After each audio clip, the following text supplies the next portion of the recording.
Y for youth. अब हमारे जो अल्फ़ाबेट की सीरीज़ का ये सेकंड लास्ट वर्ड है। हमने ए फॉर एडमिनिस्ट्रेशन से स्टार्ट किया था, वाई फॉर यूथ तक पहुंच गए। जैसे कि बाकी अल्फ़ाबेट इंपॉर्टेंट हैं, वैसे ही वाई फॉर यूथ अत्यधिक इम्पोर्टेंट है, अत्यधिक महत्वपूर्ण है।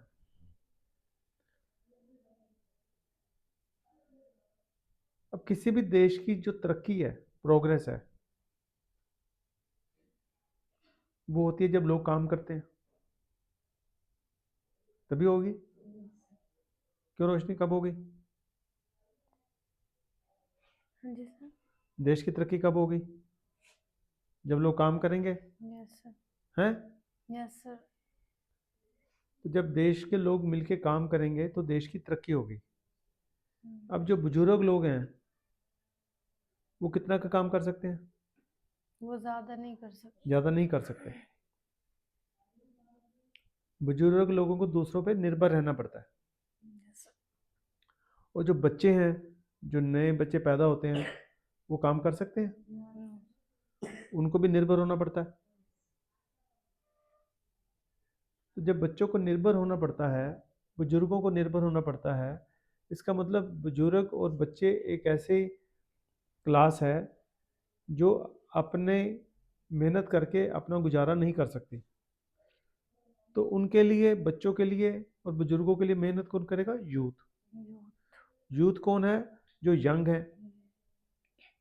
उनके पास ताकत है, एनर्जी है, नए नए विचार हैं। तो वो लोग मेहनत करते हैं, और उसकी मेहनत से जो बच्चे हैं उनका भी पालन पोषण होता है। और जो बुजुर्ग हैं, जो काम नहीं कर सकते, उनको भी साधन, जो यूथ है, यंग लोग हैं, उनकी मेहनत से आते हैं। तो यूथ का कितना बड़ा रोल है। अब हमारा जो देश है, ये कहा जा रहा है कि दुनिया का सबसे बड़ा देश है जिसमें सबसे ज़्यादा यंग लोग हैं, युवा लोग हैं, यूथ है। प्रधानमंत्री जी भी भाषण में यही कहते हैं कि हमारा देश बहुत तरक्की करेगा क्योंकि हमारे देश में युवा लोगों की गिनती ज़्यादा है। ज़्यादा है। अब जब ये बात करते हैं कि हमारे देश में युवा लोगों की गिनती ज़्यादा है और देश इसलिए तरक्की करेगा, इसका मतलब वो युवाओं पे निर्भर कर रहे हैं। यस। युवाओं की ताकत, युवाओं की मेहनत पर निर्भर कर रही है देश की तरक्की। यस। तो तरक्की के लिए युवाओं को कितना बड़ा रोल है। यस। इसका मतलब ये तो नहीं है कि जो बड़े बड़े व्यापारी हैं वो अपने आप तरक्की कर जाएंगे। नहीं सर। युवा शक्ति को इस्तेमाल करके ही वो तरक्की कर पाएंगे। यस। उसी शक्ति से देश की तरक्की होगी। तो कोई भी बड़ा बिजनेसमैन, व्यापारी ये नहीं कह सकता कि मैंने अपने बलबूते पर तरक्की की। यस। उसने युवा शक्ति को भी इस्तेमाल किया। युवा शक्ति भी अपने आप में एक साधन है। अब ये भी जो साधन है, जैसे बाकी साधन है, मटेरियल रिसोर्सेज है, लैंड है, धरती है, लोहा बनाने के लिए आयरन और आता है खानों में से, कोयला आता है। तो ऐसे जैसे बाकी साधन है, तो ऐसे में एक मानव शक्ति प्रदान करता है युवा।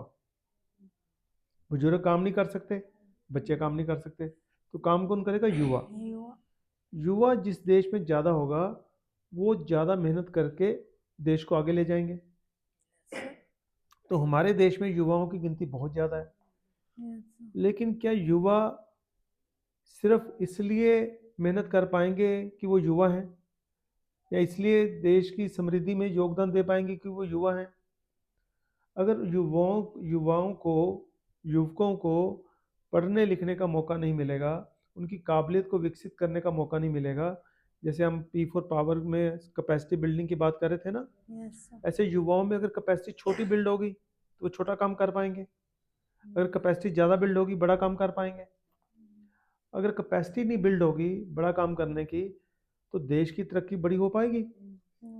तो बड़ी तरक्की के लिए कैपेसिटी भी बड़ी होनी चाहिए। Yes, sir. तो युवाओं को हर तरीके के अवसर जो है वो भी प्रदान होने जरूरी हैं। Yes. और अवसर प्रदान करने की जिम्मेदारी किसकी है?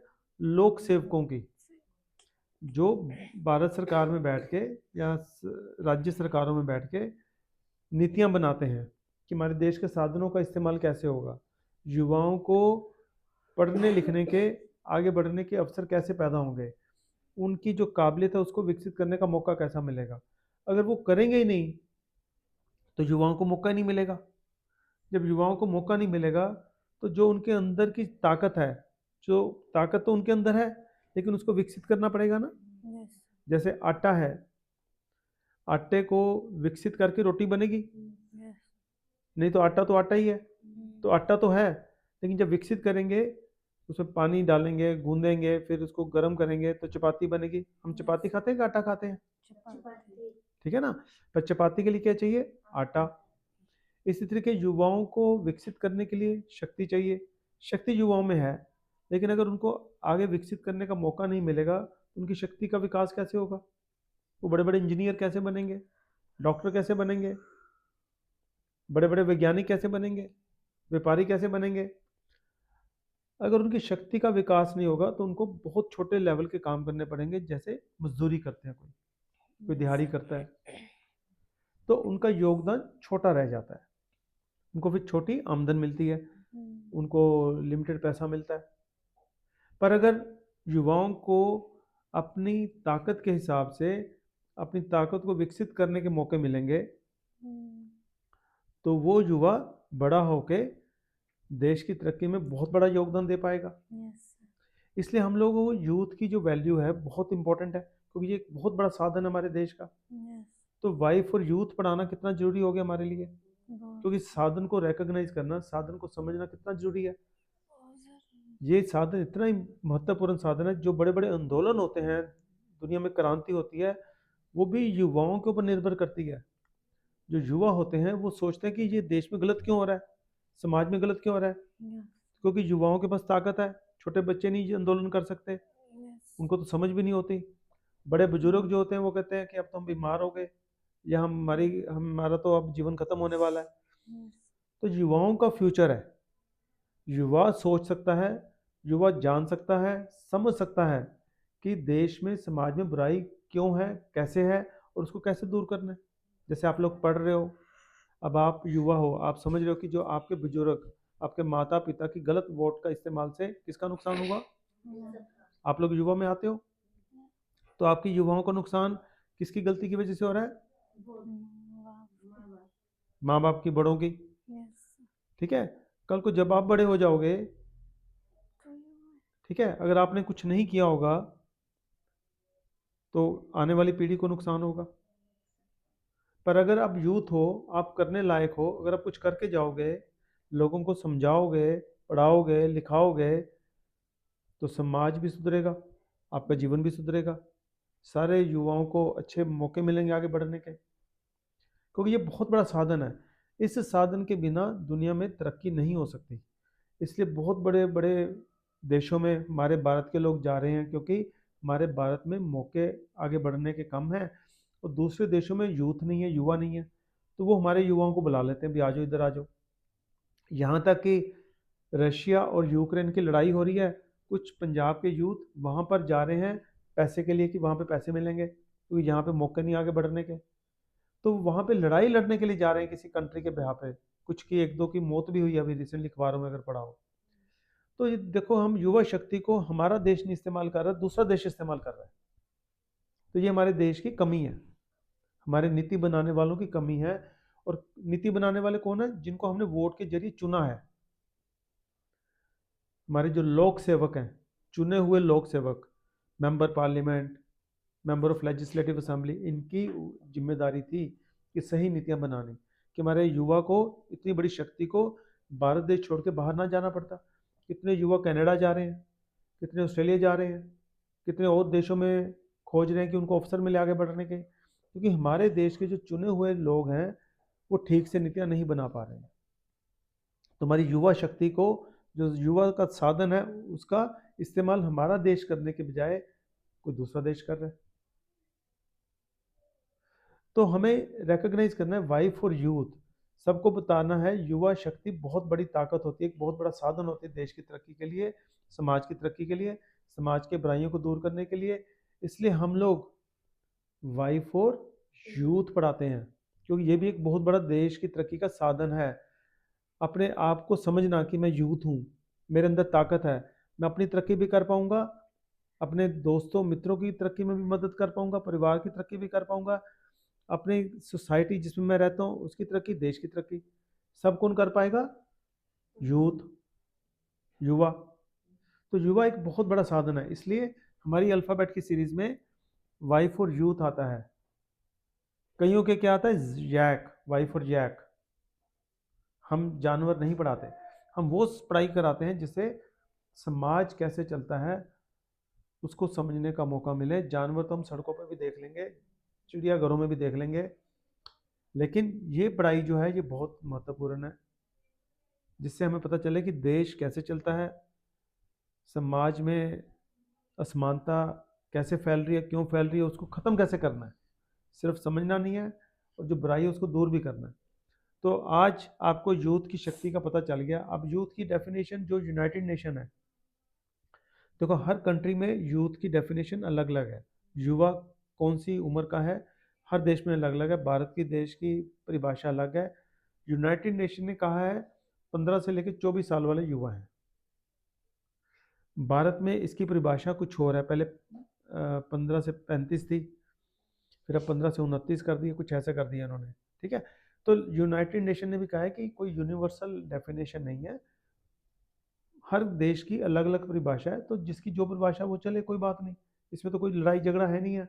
ये तो एक समझने के लिए है कि चलो इतने वाले एज ग्रुप को हम युवा बोल देते हैं, पर मतलब ये है कि जो काम करने की शक्ति रखता है वो युवा है, चाहे वो 35 साल का है, चाहे वो 40 साल का है, चाहे वो 50 साल का है, जो काम कर सकता है अपनी शारीरिक ताकत से, मानसिक ताकत से, वो युवा ही है। वो चाहे 70 साल का भी हो सकता है मेरे हिसाब से। अब देखो अमेरिका के जो प्रेसिडेंट थे पिछले, उनकी उम्र 80 के लगभग थी। अब जो ट्रम्प प्रेसिडेंट बनेगा उसकी उम्र भी कितनी ज़्यादा है। तो उम्र के हिसाब से युवा डिसाइड नहीं हो सकता, पर हाँ जनरली अगर हम कहेंगे वो तो एक्सेप्शन में आते हैं, वो उस कैटेगरी में आते हैं जो इसमें बहुत ही कम लोग होंगे जो जिनके पास इतनी एनर्जी, इतनी ताकत होगी।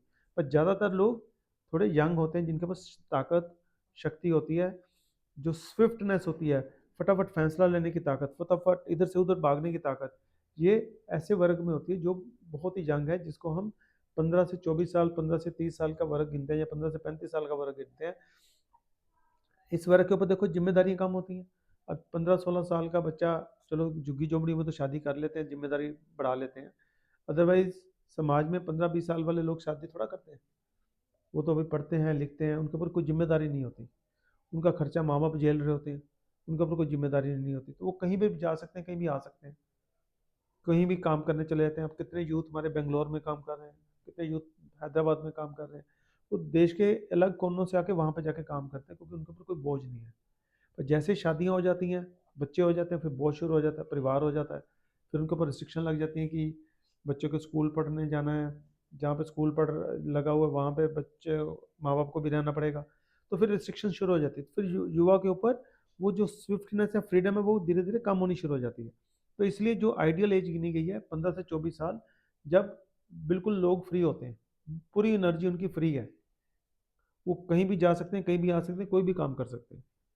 ठीक है, तो ये यूथ का वाई फॉर यूथ आज हमारा हो गया। अब हमारी सीरीज का एक ही अल्फ़ाबेट रह गया जेड, जो हम अब अगले एपिसोड में करेंगे।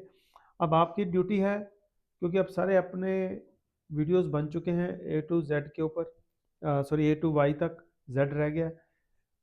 हर रोज आप एक वीडियो रिवाइज करो, उसको समझो, डिस्कस करो, ये आपका काम होगा जैसे ही हमारा जेड फॉर भी खत्म हो जाएगा। ठीक है, चलो फिर अगले वीडियो में मिलेंगे हम, जब हम जेड फॉर झील के ऊपर वीडियो बनाएंगे।